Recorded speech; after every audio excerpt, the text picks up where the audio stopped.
साथियों, आज हम कक्षा 12वीं की प्रोबेबिलिटी यानी अध्याय 13 प्रायिकता के अंतर्गत सप्रतिबंध प्रायिकता यानी कंडीशनल प्रोबेबिलिटी, प्रतिबंधी प्रायिकता यानी उस प्रायिकता को ज्ञात करने के लिए कुछ कंडीशंस रहती हैं। उन कंडीशंस के अंतर्गत हमें प्रायिकता ज्ञात करना पड़ती है। तो कंडीशनल प्रोबेबिलिटी क्या होती है? मान लिया E तथा F कोई रैंडम एक्सपेरिमेंट है, यानी हमने कोई एक्सपेरिमेंट किया, कोई परीक्षण किया, यादृच्छिक यानी अचानक में कोई परीक्षण किया, तो उस परीक्षण से संबंधित जितनी भी प्रतिदर्श समष्टि यानी सैंपल स्पेस प्राप्त हो रही है, उस सैंपल स्पेस के अंतर्गत E और F दो हमारी कोई इवेंट या घटनाएं हैं।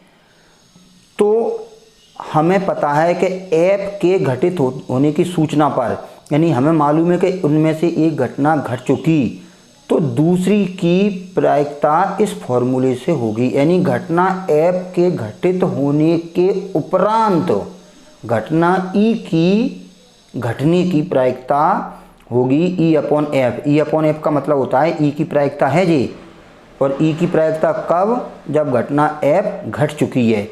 तो इसका फॉर्मूला क्या होगा, यानी E की प्रायिकता ज्ञात करने का सूत्र क्या है? जब घटना F घट चुकी है, यानी घटना F का घटित होना हमें पता है, उसकी सूचना हमें मालूम है।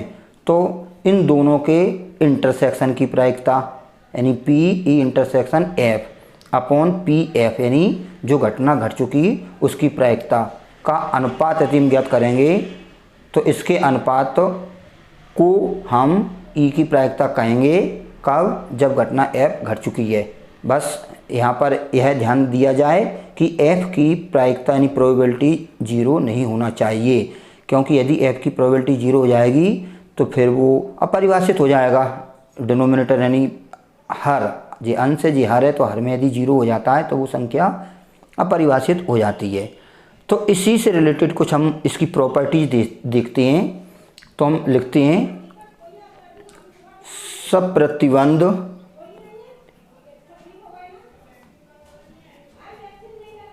प्रायिकता के गुण यानी प्रॉपर्टीज ऑफ कंडीशनल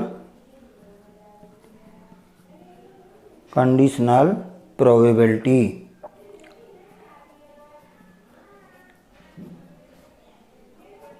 तो यानी हम कंडीशनल प्रोबेबिलिटी की प्रॉपर्टी देख रहे हैं। पहली प्रॉपर्टी क्या है कि PS upon F equal PF upon F equal 1। यानी S क्या है? Sample space. सैंपल स्पेस की प्रायिकता जब उसी के अंदर कोई भी घटना हो, वो घट रही है, तो उसकी प्रायिकता 1 होगी। या कोई घटना घटने के बाद उसी की फिर से हम प्रायिकता देखें कि किसी घटना के घटने के बाद उसकी खुद की प्रायिकता, तो वो 1 होगी। तो इस प्रकार से अपन इसको देखते हैं। तो हम जानते हैं कि इसको प्रूव करने के लिए हम जानते हैं कि PS अपॉन F का मतलब क्या होगा? इन दोनों का इंटरसेक्शन। तो PS और F के इंटरसेक्शन की प्रायिकता अपॉन में क्या होगा? F की प्रायिकता। अब हमें मालूम है कि S और F का इंटरसेक्शन तो F ही होगा, क्योंकि S क्या है? सैंपल स्पेस, और F क्या है? उस सैंपल स्पेस की कोई घटना, इवेंट। तो हमें पता है कि सैंपल स्पेस और कोई घटना में आपस में उभयनिष्ठ क्या होगा? कॉमन क्या होगा? वही इवेंट होगा, कोई घटना होगी। तो यहाँ पर लिखते हैं S इंटरसेक्शन F क्या होगा? F। तो ये हो जाएगा आपका F अपॉन PF। तो ये कैंसिल होके कितना आ जाएगा? 1। इस प्रकार से ये फर्स्ट अपन प्रूव कर सकते हैं। और ये सेकंड वाला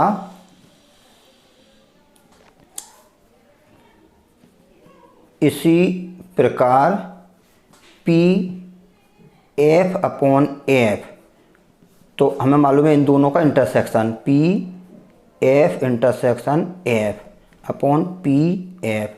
तो कोई भी इवेंट है उसका खुद के साथ इंटरसेक्शन करेंगे तो वो तो पी एफ ही आएगा, और अपॉन पी एफ करें तो वो भी कितना हो जाएगा 1। इस प्रकार से आपकी जो फर्स्ट प्रॉपर्टी है वो प्रूव हो जाती है।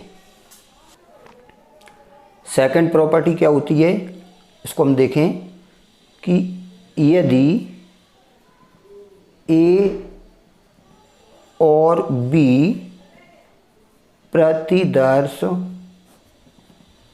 समष्टि एस की कोई दो घटनाएं हैं और एफ एक अन्य घटनाएं जहां एफ की प्रायिकता 0 नहीं है, यानी एफ एक अन्य घटना है जहां उसकी प्रायिकता 0 नहीं है, तब अपन को बताएं कि P A union B upon F, यानी जो दो घटनाएं हैं उनके यूनियन यानी उनके संघ की प्रायिकता कब, जब घटना एफ घट चुकी है।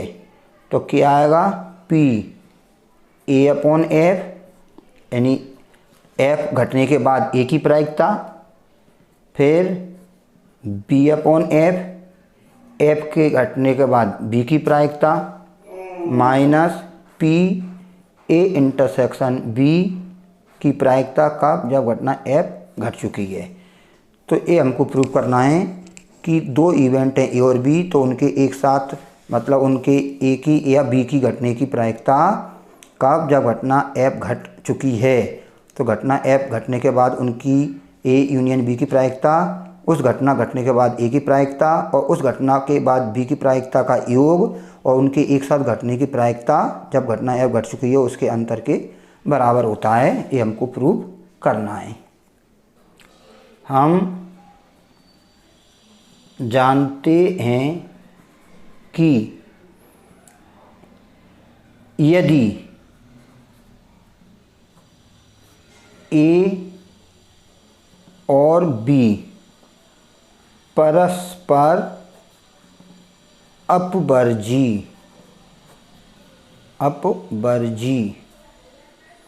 घटनाएं हों, तो परस्पर अपवर्जी घटना क्या होती है, mutually exclusive. Mutually exclusive event का मतलब होता है कि ए और बी दो घटनाएं यदि परस्पर अपवर्जी हैं तो उनमें कोई भी इवेंट मतलब कोई भी कॉमन नहीं आता, कोई भी अवयव इनमें ओवेनिस्ट नहीं होगा। यदि घटना ए घटेगी तो बी नहीं घटेगी, बी घटेगी तो ए नहीं घटेगी, मतलब उनका इंटरसेक्शन 5 होता है।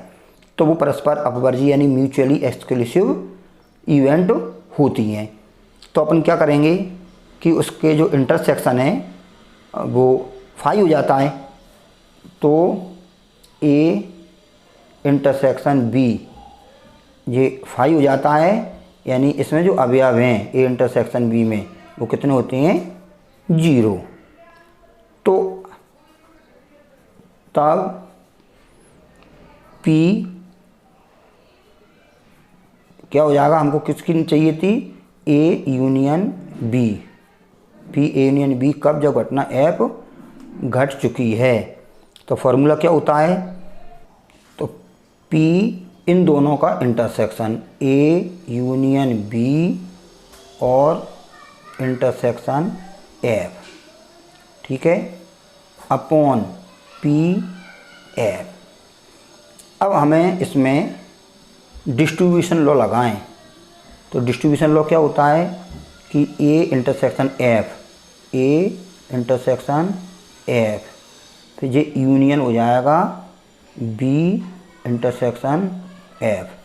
ये हमने डिस्ट्रीब्यूशन लॉ लगा दिया, वितरण नियम। अब बीच में यूनियन है, इसको हम ए मान लें, तो A union B. A union B का फॉर्मूला क्या होता है, तो इसको आप लिखेंगे P A plus P B minus P, इन दोनों का इंटरसेक्शन, किसका, ए इंटरसेक्शन एफ और इंटरसेक्शन बी इंटरसेक्शन एफ, इसके अपॉन में तो वही पी एफ रहेगा। तो हमने इसमें क्या किया कि इसको ए मान लिया, इसको बी मान लिया, बीच में यूनियन है, तो ए यूनियन बी का फॉर्मूला होता है P A plus P B minus P intersection B. अब हमें मालूम है कि पी ए इंटरसेक्शन एफ तो ऐसे रहने दें, plus probability of B intersection F minus, इसको हम दोबारा से डिस्ट्रीब्यूशन लॉ है ये, तो हम लिख सकते हैं ए इंटरसेक्शन बी और इंटरसेक्शन एफ, क्योंकि यदि हम करेंगे तो क्या आएगा, ए इंटरसेक्शन एफ फिर इंटरसेक्शन बी इंटरसेक्शन एफ। तो देखो A intersection F intersection B intersection F, यदि हम इसमें डिस्ट्रीब्यूशन लॉ लगाएंगे तो वही चीज़ आ जाएगी और जो हो जाएगा पी एफ। इसको हम सेपरेट कर दें, इसको हम सेपरेट करें तो कितना हो जाएगा, P A intersection F upon P F plus P B intersection F upon probability of F minus probability of A intersection B intersection F upon P probability of F. तो इसको अपन कंडीशनल प्रोबेबिलिटी में क्या लिख सकते हैं, P A की probability कब, जब घटना एफ घट चुकी है। ए अपॉन एफ को ऐसे ही तो लिखती हैं कि ए और एफ का इंटरसेक्शन अपॉन एफ की प्रायिकता यानी प्रोबेबिलिटी। इसको लिख सकते हैं बी की प्रोबेबिलिटी जब एफ घटना घट चुकी है, तो इन दोनों का इंटरसेक्शन अपॉन एफ की प्रोबेबिलिटी माइनस, इसको भी अपन लिख सकते हैं प्रायिकता ए इंटरसेक्शन बी कब, जब एफ घटना घट चुकी है, तो A intersection B upon F. तो एक इस प्रकार से ये प्रूफ हो जाता है परस्पर अपवर्जी के लिए ए इंटरसेक्शन बी फाई होता है, यानी उसकी जो प्रोबेबिलिटी है ए इंटरसेक्शन बी की वो 0 होती है। तो इसके हिसाब से हम लिखेंगे P A upon F plus P B upon F minus 0, क्योंकि ये 0 हो जाएगी इसकी प्रोबेबिलिटी, तो जो हो जाएगा P A upon F plus P B upon F. किसकी प्रायिकता है ये है P A union B upon F. बच्चे वाली कंडीशन तब है जबकि ए और बी परस्पर अपवर्जी घटनाएं हैं।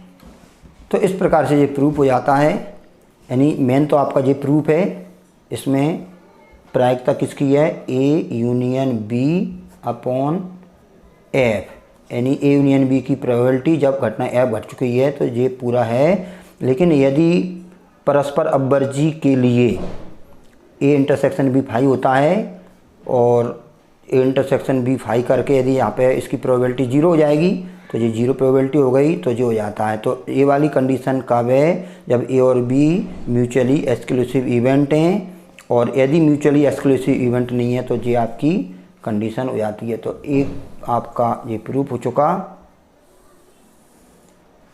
और म्यूचुअली एक्सक्लूसिव के लिए ये चीज़ आपकी प्रूफ है।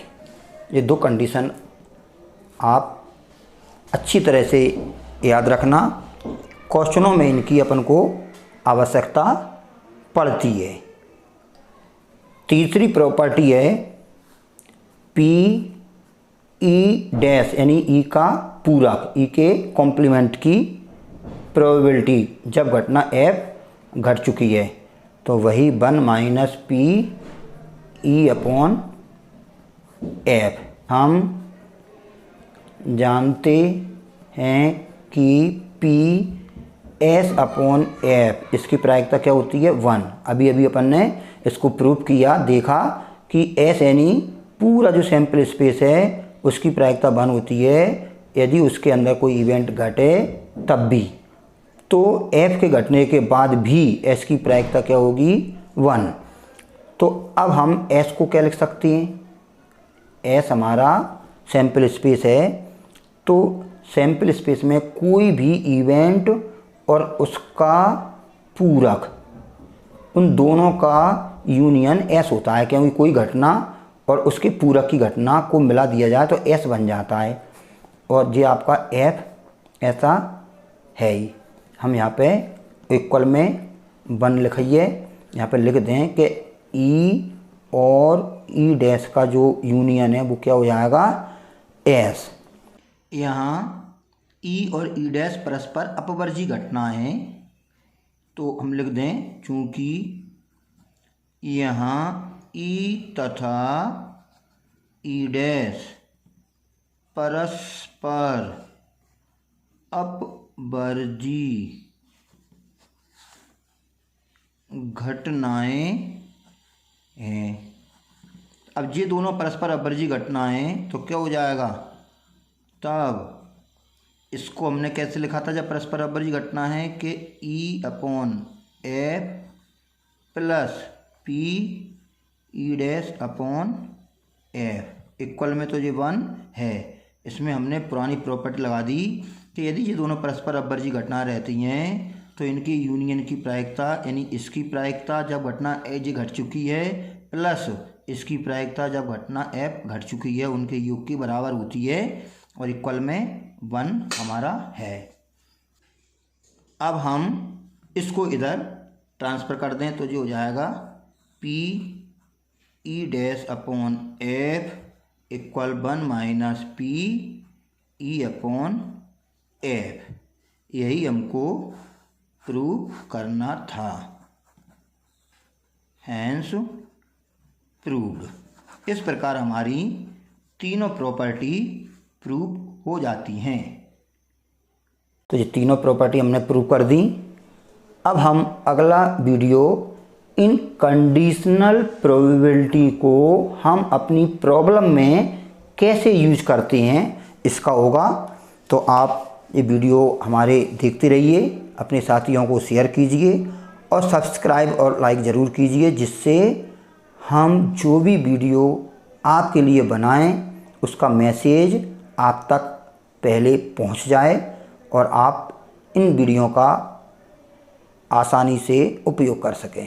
तो ये वीडियो आपके लिए बड़े महत्वपूर्ण और उपयोगी सिद्ध होंगे।